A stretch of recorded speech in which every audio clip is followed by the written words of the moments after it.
Ayan ang pagluluto po namin ng kahoy. Ganyan guys.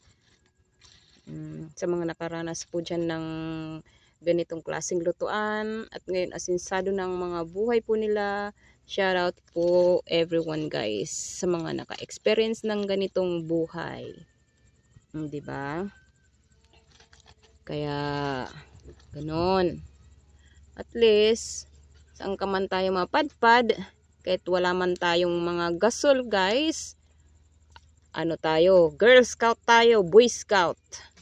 Kayang-kaya nating mag-produce ng lutuan kahit saan tayo mapunta, di ba?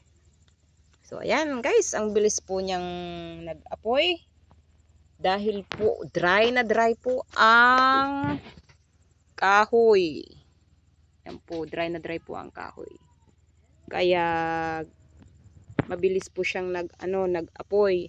Pero kailangan ko pa rin po siyang dagdagan kasi para mas mabilis po ang pag-apoy. Although may apoy na siya sa loob.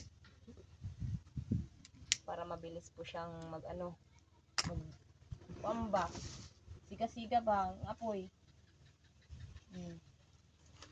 Direct ko lang dagdagan ulit ng papel para mabilis magliyab-liyab ba. Eh hapon na Yan, ganun. At itong mga papel na ito, mga tinapon-tapon na po ito. Kinuha ko ito doon kay Geraldine. Galing po kay Geraldine ng mga papel na yan, na mga pinangtapon niya na po at